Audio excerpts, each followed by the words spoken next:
तो बच्चे फिर कहते हैं भाई डिप्रेशन हो गया, परेशानी हो रही है, टेंशन हो रही है, स्ट्रेस हो रहा है, तो ऐसे ही होता है। तो hey guys, this is Gursahib and welcome back to my channel. I hope you all are doing very well. So if you are planning to come to Canada as an international student, this video is going to be very useful for you because in this video we will be talking about some of the mistakes you must avoid before even you come to Canada। लेकिन video start करने से पहले अगर channel वगैरह subscribe नहीं किया तो कर लो यार, बहुत अच्छा लगता है, बहुत मोटिवेशन मिलती है।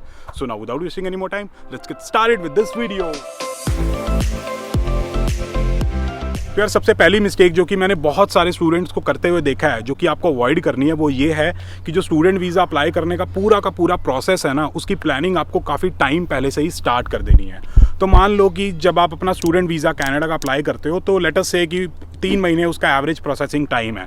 साथ के साथ अगर आप किसी कॉलेज या यूनिवर्सिटी में एडमिशन के लिए अप्लाई करते हो तो ऑफर लेटर आने में मान लो कि एवरेज 1 महीना लगता है, और फिर आप आइल्स की तैयारी भी करते हो, आइल्स का एग्जाम देते हो, आइल्स का रिजल्ट आता है, तो उसमें भी अप्रॉक्सीमेटली मान लो एवरेज 1 महीना लग जाता है। तो एटलीस्ट 5 महीने पूरे के पूरे प्रोसेस में तो लगेंगे ही लगेंगे। तो इसकी प्लानिंग पहले से ही स्टार्ट कर देना ताकि आपके पास थोड़ा सा बफर टाइम हो, ठीक है, ताकि अगर किसी प्रोसेस में कोई प्रॉब्लम आती है, कोई अड़चन आती है या फिर कुछ डिले हो जाता है because of any reason, Covid आ गया, तो उस केस में आपके पास थोड़ा एक्स्ट्रा टाइम हो, ठीक है।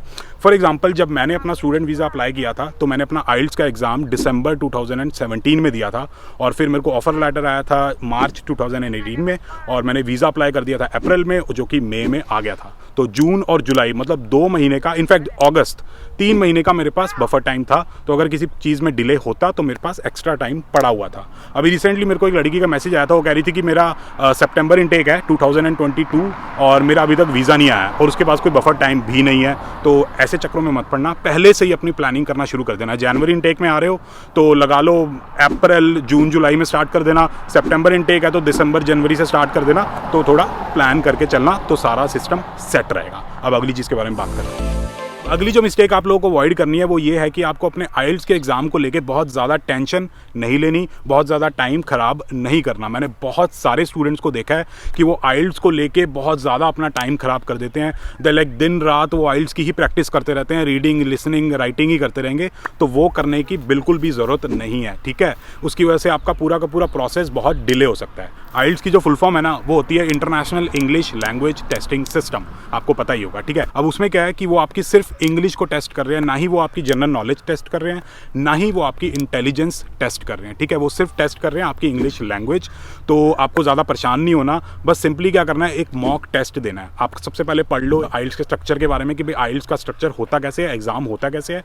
उसके बाद आप एक मॉक टेस्ट दे दो, किसी इंस्टीट्यूट में जाओ या फिर आप ऑनलाइन भी दे सकते हो, थोड़े से पैसे लगेंगे। मॉक टेस्ट दे दो, जैसे ही आपके पास रिजल्ट आएगा आपको पता लग जाएगा कि भाई आपके वीक पॉइंट्स कौन से हैं, और उसके बाद आपको उन्हीं वीक पॉइंट्स पे काम करना है, उन्हीं पे कॉन्सेंट्रेट करना है, ठीक है। तो टेंशन लेने वाली कोई बात नहीं है, आराम से 6.5 आ जाएंगे। जितने कोचिंग सेंटर्स ने हाइप बना रखी है, आइल्स उतनी हाइप डिजर्व नहीं करता। अब यार रीडिंग लिसनिंग और राइटिंग की प्रैक्टिस तो आप खुद से कर सकते हो, या तो आप ऑनलाइन कर सकते हो यूट्यूब वीडियोस वगैरह देख के, या फिर पेपर पे लिख के भी प्रैक्टिस कर सकते हो। प्रॉब्लम आती है स्पीकिंग में, क्योंकि स्पीकिंग की प्रैक्टिस करने के लिए हमें कोई ना कोई चाहिए होता है जो हमसे क्वेश्चन पूछे या फिर एटलीस्ट हमसे इंग्लिश में बात करे। अब अगर हम पेरेंट्स के साथ प्रैक्टिस करते हैं तो वो बहुत टाइम तक नहीं हो सकता, ठीक है, पेरेंट्स परेशान हो जाते हैं। और अगर हम बात करें अपने भाई बंधुओं की, मतलब भाई हो गए, बहन हो गए, या फिर हमारे फ्रेंड्स वगैरह भी हो गए, वो मजाक उड़ाने लग जाते हैं प्रैक्टिकली। अगर देखा जाए कि भाई क्या कर रहा है, ज़्यादा ही अपने आप को टॉम क्रूज बन रहा है। तो स्पीकिंग की प्रैक्टिस करने के लिए मैं आप लोगों के पास एक सोल्यूशन लेके आया हूँ जिसका नाम है कैम्बली ऐप। तो यार जो कैम्बली ऐप है is the only app in India जो कि 1-on-1 प्राइवेट इंग्लिश क्लासेस देती है with tutors from Canada, UK and US. अब यार ये जो ऐप है ना, ये उनके लिए है जिनको रीडिंग और राइटिंग में तो कोई दिक्कत नहीं आती है, लेकिन स्ट्रगल कर रहे होते हैं इंग्लिश को कॉन्फिडेंटली बोलने के लिए। और यार इस ऐप में बहुत सारे कोर्सेज अवेलेबल हैं, जैसे कि बिजनेस इंग्लिश होगी, आइल्स हो गया, पर्सनैलिटी डेवलपमेंट हो गया। तो बेसिकली ये कोर्सेज आपको हेल्प करेंगे आपकी स्पोकन इंग्लिश इंप्रूव करना। और कैम्बली ऐप पे जो ट्यूटर्स हैं वो बहुत ही फ्रेंडली और सपोर्टिव है, जो कि हेल्प करेंगे आपके वीक पॉइंट्स को सुधारने में विदाउट एनी जजमेंट। और सबसे बढ़िया चीज़ तो ये है कि आप GC22 कोड यूज़ करके 22% डिस्काउंट ले सकते हो किसी भी 3 मंथ्स के प्लान पे। तो ये तो वारे न्यारे हो गए, और आपको एक बार मैं कैम्बली ऐप का डेमो दिखा देता हूँ कि कितनी बढ़िया है ये। What would you say is your favorite thing to do in Canada besides cricket? Are there any Fa- like Canadian No. activities that you like? I like hiking. Like I like to Okay. travel. different places because Canada is really beautiful according to me. अब यार अगली जो चीज़ है वो ये है कि बहुत सारे स्टूडेंट्स का मेरे को मैसेज आता है, वो ये बोलते हैं कि भाई किसी कंसल्टेंट ने हमारे साथ एक फ़्रॉड कर दिया। अब मेरा मानना ये है कि किसी के साथ भी कोई भी फ्रॉड तभी होता है जब आपको उस चीज़ की नॉलेज नहीं होती। तो किसी भी कंसल्टेंट के पास जाने से पहले आप अपना कोर्स सिलेक्ट कर लो, ढंग से रिसर्च कर लो, अपना कॉलेज सिलेक्ट कर लो, पूरी नॉलेज गेन कर लो। ठीक है, मैंने 3-4 वीडियोस बना रखी हैं कि किस तरीके से आपको किसी भी फील्ड का स्कोप चेक करना है, किस तरीके से आपको पता लगेगा कि भाई कौन सा कोर्स बढ़िया है, कौन सा कोर्स बढ़िया नहीं है, किसका स्कोप है, किसका नहीं है। तो ढंग से रिसर्च करो, पता करो, बहुत सारी वेबसाइट्स हैं, उसके बाद किसी कंसल्टेंट के पास जाओ। और जब कंसल्टेंट कोई वीज़ा लगाएगा उसके बेसिस पे भी पूरी रिसर्च कर लो कि भाई कौन सा डॉक्यूमेंट क्यों लग रहा है। ठीक है, कोई फ्रॉड तभी करता है जब आपको उस चीज़ के बारे में कुछ नहीं पता होता। तो इस चीज़ का ध्यान रखना। तो प्रॉपर रिसर्च करके जाना, ऐसे भोंदू की तरह नहीं जाना कि कुछ पता ही नहीं और कंसल्टेंट पे डिपेंड हो गया कि भाई वही है हमारा करता धरता, वही सब कुछ करेगा। ऐसा नहीं होना चाहिए, ढंग से रिसर्च कर लेना। अब यार अगली जो मिस्टेक जो कि बहुत सारे स्टूडेंट्स करते हैं वो ये है कि वो अपनी फ़्लाइट की बुकिंग बहुत ही लेट की करवाते हैं।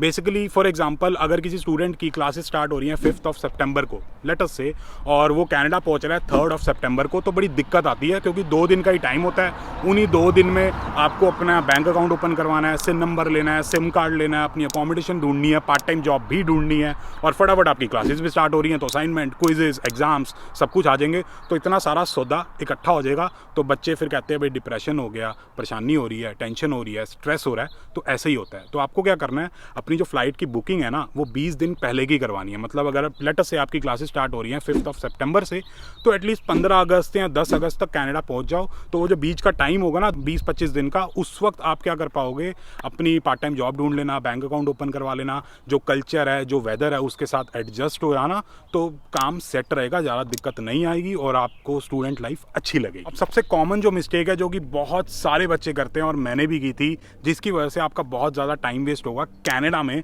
वो ये है कि जब आप अपना वीज़ा अप्लाई कर दोगे उसके बाद का जो टाइम होगा ना, उस टाइम को आपको अच्छे से यूटिलाइज करना है। ठीक है, बहुत सारे स्किल्स सीखने हैं जो कि आपको कनाडा में काम आएंगे। सबसे बढ़िया और सबसे इंपॉर्टेंट स्किल है कुकिंग। तो बेसिकली आपको अपनी मम्मी के साथ लग के कुकिंग सीखनी है, और साथ के साथ घर पे जो जो काम होते हैं, जो हमारी मम्मी डेली रूटीन में करती हैं, वो सारी चीज़ें ऑब्जर्व करनी है, और जो नहीं आती वो सीखनी है। काफ़ी सारे बच्चों को तो चादर बिछानी नहीं आती होती। ठीक है, 15 मिनट लगा देते हैं एक बेड पे चादर बिछाने में। कपड़े कैसे धोने हैं, हाइजीन कैसे मेंटेन करना है, घर की सफाई कैसे करनी है, ये सारी चीज़ें आपको सीखनी है। तो मम्मी से तो ये सीख लोगे, और फिर पापा से ये सीखना है कि भाई जो फाइनेंसिस होते हैं ना वो किस तरीके से मैनेज करने हैं। पापा से पूछो कि भाई आप किस तरीके से अपना मंथली बजट बनाते हो, कहाँ पे कितना स्पेंड करना होता है, कहाँ पे कितना स्पेंड नहीं करना होता है, वो सारी चीज़ें सीख के आनी है। जब मम्मी आपकी सब्जी लेने जाती है या फिर पापा आपके सब्जी लेने जाते हैं, दूध लेने जाते हैं, तो उनके साथ चले जाना। आपको पता होना चाहिए भी कितने टमाटर खरीदने हैं, कितने प्याज खरीदने हैं, कितना लहसन चाहिए, 1 किलो अदरक नहीं लेके आना। ठीक है, इससे प्रॉब्लम क्या आएगी, जब आप कनाडा में आओगे एक तो आपका टाइम ख़राब होगा, ऊपर से आप 2 किलो टमाटर उठा के ले आओगे, इतने ज़्यादा यूज़ नहीं होते, क्योंकि ये गलती मैंने की थी, और बहुत सारे टमाटर आपके ख़राब हो जाएंगे फ्रिज में पड़े पड़े। ठीक है, फ्रूट्स भी ख़राब हो जाते हैं। तो ये सारी चीज़ें सीख के आना। जब मम्मी जाएगी ग्रोसरी करने तो आप भी उनके साथ चले जाना, आपको पता लग जाएगा कि किस तरीके से शॉपिंग करनी होती है और क्या खरीदना। अब ये सारे स्किल्स तो सीखने ही हैं, लेकिन इनके साथ साथ आपको और भी स्किल्स सीखने हैं, जैसे कि आपको अपनी बियर्ड ट्रिम करना हो गया, या फिर बाल काटना हो गया, या फिर जो लड़कियां हैं वो वैक्सिंग करती हैं, थ्रेडिंग वगैरह करती हैं। मतलब जो भी सारी चीज़ें होती हैं अपनी पर्सनल हाइजीन मेंटेन करने के लिए, जो हम इंडिया में बाहर से करवाते हैं 20 रुपये 30 रुपये में, यहाँ पे वो सारी सर्विसेज बहुत ज़्यादा महंगी हैं। जैस्मिन जी की आपने वीडियो तो देखी होगी। ठीक है, तो ये सारी चीज़ें सीख के आना, क्योंकि यहाँ पे खर्चा बहुत होगा। तो अगर खुद से करोगे तो आपके बहुत ज़्यादा पैसे सेव हो जाएंगे। और भी बहुत सारे स्किल्स होते हैं जो कि आपको भी पर्सनली बताएंगे। बाकी अब बात करते हैं अगले पॉइंट के बारे में। तो यार जब कनाडा नहीं आए थे ना, कहते थे कि भाई कनाडा में बहुत ज़्यादा सफाई होती है, पता नहीं क्या ही हिसाब किताब होता है। ऐसा कुछ नहीं होता, हर जगह साफ़ नहीं होता। यहाँ पे हालत देख लो आप, घास की बिल्कुल भी नहीं कटी हुई। इतना बड़ा स्कूल है किचनर में, लेकिन यहाँ पे घास का सिस्टम देख लो। और पीछे जो टेनिस कोर्ट है वहाँ भी बीच बीच में से घास निकल रही है। चलो अब जो भी है, हम बात करते हैं अपने लास्ट पॉइंट के बारे में, जो कि है अकोमोडेशन।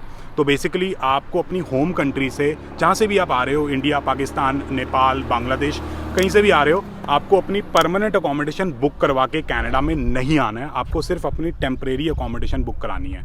कोई भी जुगाड़ ढूंढ लो, अपने किसी फ्रेंड से बात कर लो, अपने किसी रिलेटिव से बात कर लो, किसी कॉलेज या स्कूल के दोस्त से बात कर लो, और फिर टेम्परेरी अकोमोडेशन का जुगाड़ करके कनाडा आ जाओ। कोई भी लीज साइन आपको बिल्कुल नहीं करनी है। ऐसा नहीं है कि आप इंडिया में बैठे हो, पाकिस्तान में बैठे हो, वहाँ से आप किसी को यहाँ $500 भेज दो। ठीक है, ऐसे ही फ्रॉड होते हैं। मे बी अगर फ्रॉड ना भी हो, आप जब यहाँ पे आओगे वो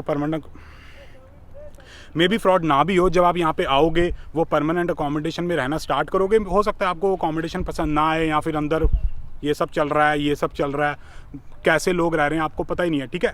तो ऐसा ना करना। बेसिकली आप क्या करना, अपनी टेम्परेरी अकोमोडेशन का जुगाड़ करो, यहाँ पे आ जाओ, फिर यहाँ पे आने के बाद अपनी परमानेंट अकोमोडेशन ढूंढना शुरू करो। जो पिछले पॉइंट में मैंने बताया था कि 20 दिन पहले आओ, वो इसलिए बताया था ताकि आप तसल्ली से अपनी रहने की जगह ढूंढ पाओ, किफ़ायती और बढ़िया।